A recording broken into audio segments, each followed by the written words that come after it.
ప్రియ శ్రోతలు, ఈరోజు మనం 2 తిమోతి పత్రిక 3వ అధ్యాయం 8 నుండి 17వ వచనం వరకు వినబోతున్నాము.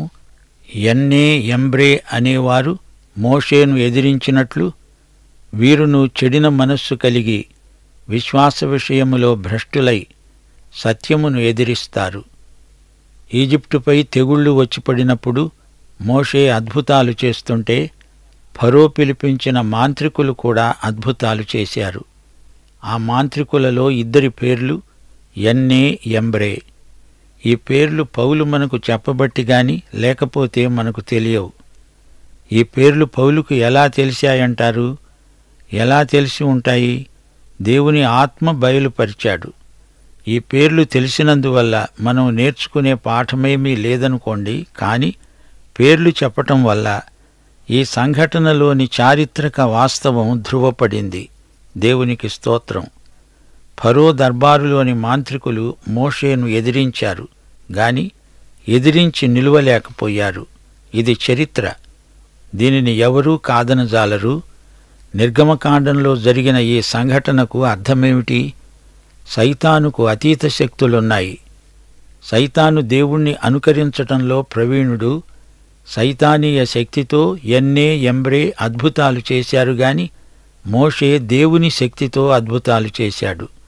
అందుకే యన్నే యంబ్రేలు ప్రత్యేకంగా ఈ సందర్భంలో పేర్కొనబడ్డారు. వీరి కథ నిర్గమకాండం 7వ అధ్యాయంలో సవివరంగా చెప్పబడింది. 1 యోహాను 4వ అధ్యాయం 1వ వచనం, ప్రియులారా, అనేకులైన అబద్ధ ప్రవక్తలు లోకములోనికి బయలు వెళ్లి ఉన్నారు. గనుక ప్రతి ఆత్మను నమ్మక ఆయా ఆత్మలు దేవుని సంబంధమైనవో కావో పరీక్షించండి. నాటి నుండి నేటి వరకు సైతాను దేవుణ్ణి అనుకరిస్తూ ప్రజలను మభ్యపరుస్తూనే ఉన్నాడు. వీరిది భ్రష్ట మనస్సు. వీరి విశ్వాసము పూర్తిగా భ్రష్టుపట్టిపోయింది. వీరు సత్యాన్ని ఎదిరిస్తారు, ప్రతిఘటిస్తారు. వీరు విశ్వాసము నుండి పూర్తిగా తొలగిపోయారు. కావాలని విశ్వాసాన్ని వదిలిపెట్టిన వారిని దేవుడు వదిలిపెట్టాల్సి వస్తుంది. 9వ వచనం, అయినను వారి అవివేకము ఎలా తేటపడిందో అలాగే వీరిది కూడా అందరికీ తేటపడుతుంది. గనుక వీరు ఇక ముందుకు సాగరు. సోదరీ సోదరులారా, అతీత శక్తులున్నాయి, కాని అవి ఎక్కడ నుండి వస్తున్నాయో గుర్తిరిగి ఉండాలి. 10వ వచనం, తిమోతి, నీవు నా బోధను, నా ప్రవర్తనను, నా ఉద్దేశ్యమును, నా విశ్వాసమును, నా దీర్ఘశాంతమును, నా ప్రేమను, నా ఓర్పును అంతియొకయ్య, ఈకొనియ, లుస్త్రా అనే పట్టణాలలో నాకు కలిగినట్టి హింసలను, ఉపద్రవములను తెలుసుకున్నవాడవై నన్ను వెంబడించావు. అట్టి హింసలను నేను సహించాను గాని వాటన్నిటిలో నుండి ప్రభువు నన్ను తప్పించాడు. శ్రోతలారా, వింటున్నారా? తిమోతిని పౌలు సన్నిహితంగా బాగా ఎరుగును. పౌలు జీవితం తెరిచిన పుస్తకం లాంటిది. అలాగే ప్రతి క్రైస్తవుని జీవితం ఉండాలని దేవుడు కోరుతున్నాడు. పౌలు ఎంతగా శ్రమలనుభవించాడో అది కూడా తిమోతికి తెలుసు. ప్రయాణాలెన్నో చేశాడు, ఎంతగానో ప్రయాసపడ్డాడు. పిసిదియలోని అంతియోకు, ఇకోనియ, లుస్త్రా మొదలైన గలిలయ ప్రాంతాలలో పౌలు విస్తృతంగా పర్యటించాడు. 3 సార్లు సువార్త జైత్రయాత్రలు చేశాడు. లుస్త్రలో పౌలును రాళ్లతో కొట్టి చంపారు. దేవుడు పౌలును బ్రతికించాడు. ప్రభువే అతణ్ణి తప్పించాడు, రక్షించాడు, కాపాడాడు. తిమోతి, అతని కుటుంబము లుస్త్ర ప్రాంతీయులే. గనుక పౌలుతో అతనికి మంచి పరిచయం ఏర్పడింది. 12వ వచనం, క్రీస్తు యేసునందు సద్భక్తితో బ్రతుకనుద్దేశించే వారందరూ హింస పొందుతారు. లోకమందు క్రైస్తవ భక్తులకు తప్పనిసరిగా హింసలు ప్రాప్తిస్తాయి. నేను క్రైస్తవుణ్ణి అంటే చాలు లోకము నిన్ను ద్వేషించటం మొదలవుతుంది. సువార్త అన్నా, సువార్తికుడన్నా లోకము బొత్తిగా ఖాతరు చేయదు. ఆత్మలను రక్షించే సేవ అంటే దానికి లోకము నుండి ప్రశంస రాదు. సద్భక్తికి దేవుని బిడ్డలు గొప్ప వెల చెల్లించాల్సి ఉంటుంది. దుర్జనులు, వంచకులు ఇతరులను మోసపరుస్తూ తాము మోసపోతూ అంతకంతకు చెడిపోతారు. దుర్జనులు, వంచకులు తమను తామే మోసపుచ్చుకున్నవారై మరీ చెడిపోతారు. సంఘం ఎత్తబడకముందు లోక పరిస్థితి ఎంత అధ్వాన్నంగా తయారవుతుందో చూచారా? ఇలాంటి అంత్యదినాలలో దేవుని బిడ్డలు ఎలా బ్రతకాలి? ఈ విశ్వాస భ్రష్టత్వానికి ఏదీ చికిత్స? 14-15 వచనాలు. క్రీస్తు యేసునందు ఉంచవలసిన విశ్వాసము ద్వారా రక్షణార్థమైన జ్ఞానము నీకు కలిగించుటకు శక్తిగల పరిశుద్ధ లేఖనములను బాల్యము నుండి నీ వెరుగుదువు. గనుక నీవు నేర్చుకొని రూఢి అని తెలుసుకున్నవి ఎవరి వలన నేర్చుకున్నావో ఆ సంగతి తెలుసుకొని వాటి యందు నిలకడగా ఉండు. దేవుని వాక్య సత్యమే తప్పుడు బోధలకు విరుగుడు మందు. సైతానీయ దుర్బోధలను దేవుని వాక్యంతోనే ఖండించాలి, సరిదిద్దాలి. తిమోతి నేర్చుకున్న వాక్య సత్యములందు అతడు నిలకడగా ఉండాలి. తిమోతి తల్లి అవ్వ ఇద్దరూ యూద విశ్వాసులు. తిమోతికి వాక్య సత్యాలు బాల్యం నుండి తెలుసు. రక్షణార్థమైన జ్ఞానము కలిగించడానికి పరిశుద్ధ లేఖనాలకు శక్తి ఉంది. తిమోతి రక్షించబడిన బిడ్డ. రక్షణానుభవం త్రికాలాత్మకమైనది. పాపము నుండి రక్షించబడ్డావు, పాపము నుండి రక్షించబడుతున్నావు, పాపము నుండి రక్షించబడతావు. పాపము యొక్క ఫలితము నుండి, మరణము నుండి రక్షించబడ్డాము. శిలువపై యేసుక్రీస్తు మన మరణశిక్షను తాను భరించాడు. మనము మరణము నుండి నిత్యజీవమునకు దాటాము. రోమాపత్రిక 8వ అధ్యాయం 1 వచనం, క్రీస్తు యేసునందున్న వారికి ఏ శిక్షావిధి లేదు. అయితే వర్తమాన కాలమందు మనము రక్షించబడుతున్నాము. మనలో ఈ రక్షణ ప్రక్రియ కొనసాగుతోంది. పాపశక్తి నుండి రక్షించబడుతూనే ఉన్నాము. అయితే భవిష్యత్తులో పాపము అనేది లేకుండా పూర్తి రక్షణ. 1 యోహాను 3వ అధ్యాయం 2వ వచనం, ప్రియులారా, ఇప్పుడు మనము దేవుని పిల్లలమై ఉన్నాము. మనమిక ఏమవుతామో అది ఇంకా ప్రత్యక్షపరచబడలేదు. గాని ఆయన ప్రత్యక్షమైనప్పుడు ఆయన ఉన్నట్లుగానే ఆయనను చూస్తాము గనుక ఆయనను పోలి ఉంటామని ఎరుగుదుము. లేఖనములలో మనమెలా రక్షించబడాలో చెప్పబడింది. అనగా మరణము నుండి జీవములోనికి దాటుతాము, నిత్యజీవం పొందుతాము, దేవుని బిడ్డలమవుతాము. అయితే ఈ దుష్టలోకములో మనం రక్షించబడుతూ ఉన్నాము. రక్షణ జీవితంలో ఎదుగుతాము. ఇక్కడ మన రక్షణను కొనసాగించుకుంటూ ఉండగా మనకు సంరక్షణ ఉంది. ఎడతెగక మనము దేవుని వాక్యముపై ఆధారపడి జీవిస్తాము. దేవుని వాక్యము సజీవమైనది, శక్తిగలది. ఇప్పుడు 2 తిమోతి 3వ అధ్యాయం 16వ వచనం వినండి. దైవజనుడు సన్నద్ధుడై ప్రతి సత్కార్యమునకు పూర్ణముగా సిద్ధపడి ఉండునట్లు దైవావేశము వల్ల కలిగిన ప్రతి లేఖనము ఉపదేశించడానికి, ఖండించడానికి, తప్పుదిద్దడానికి, నీతియందు శిక్ష గరపటానికి ప్రయోజనకరమై ఉన్నది. గమనించాలి, ప్రతి లేఖనము అనగా లేఖనమంతా, అనగా ఆదికాండము మొదలుకొని ప్రకటన గ్రంథము వరకు బైబిల్ అంతా దైవావేశము వల్ల కలిగింది. లేఖనమంతా దైవావేశము వల్లనే రాయబడింది, పలుకబడింది.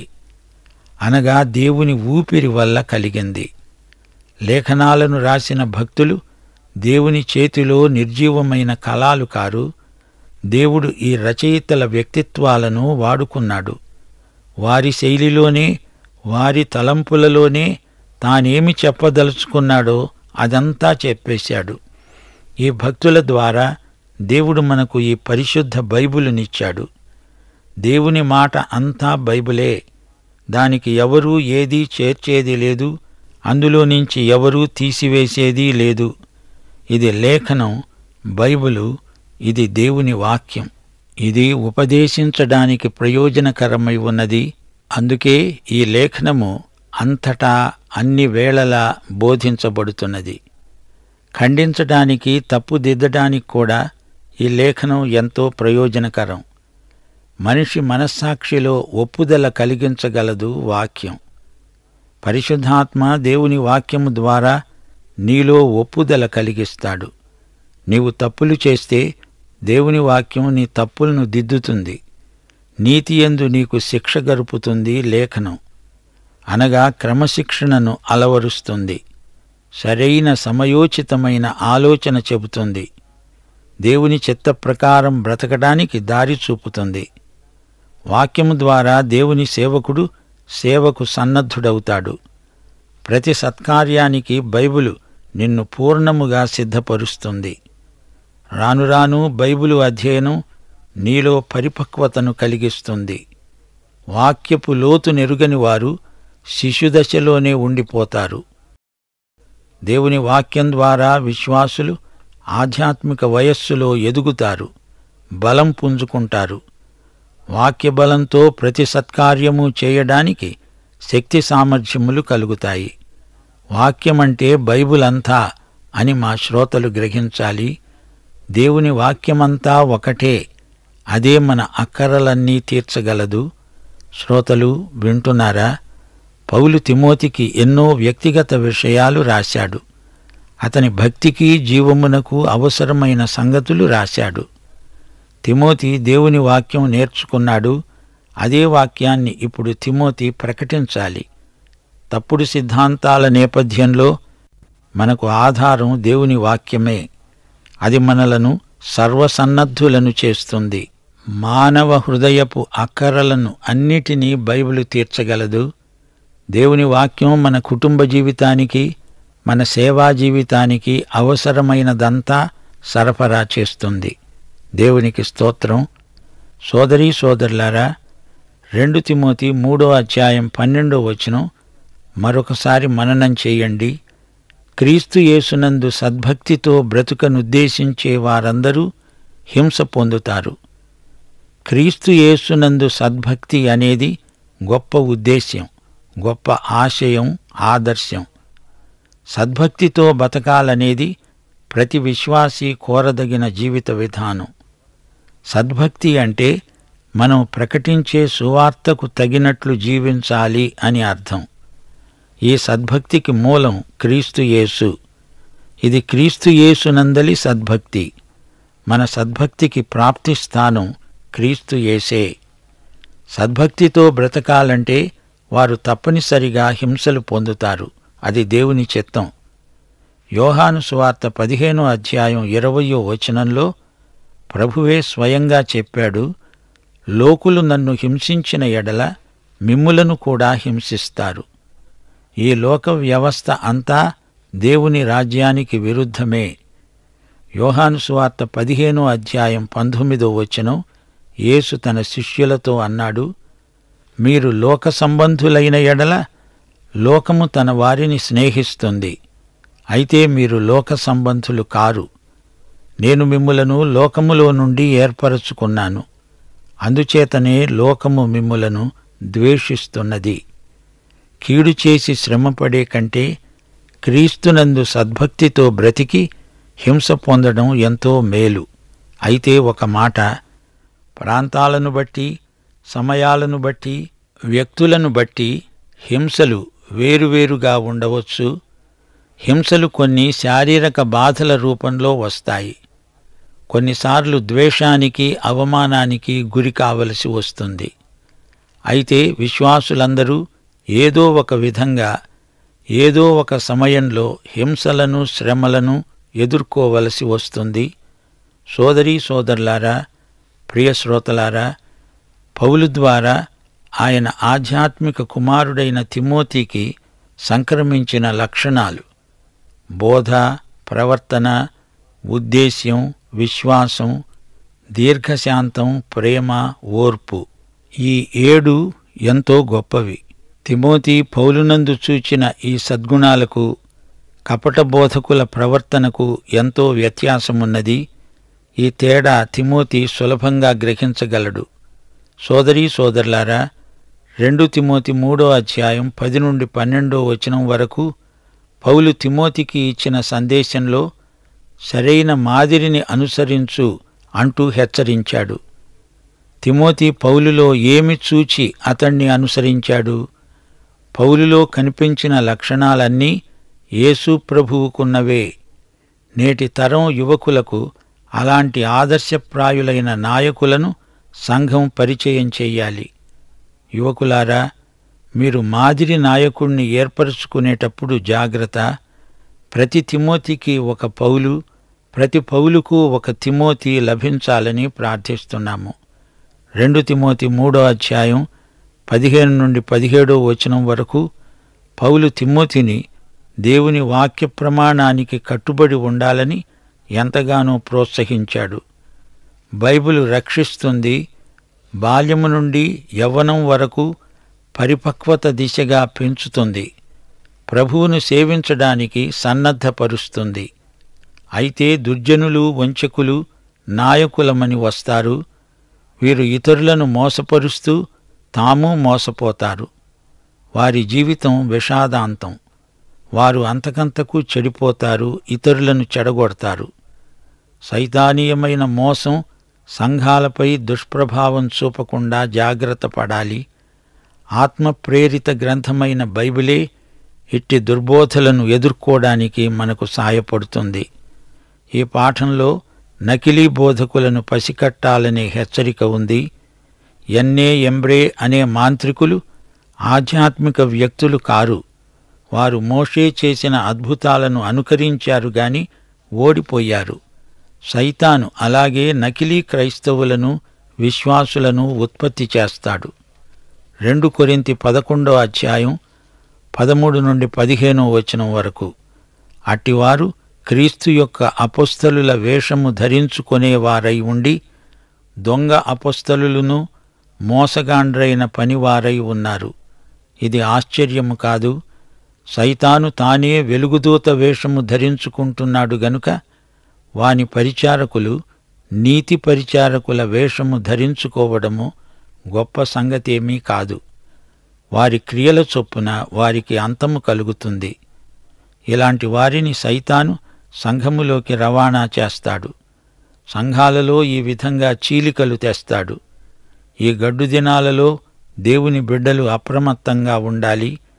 ఎవరెలాంటివారో వాక్యాధారంగా పరిశీలించి పరీక్షించడం నేర్చుకోవాలి.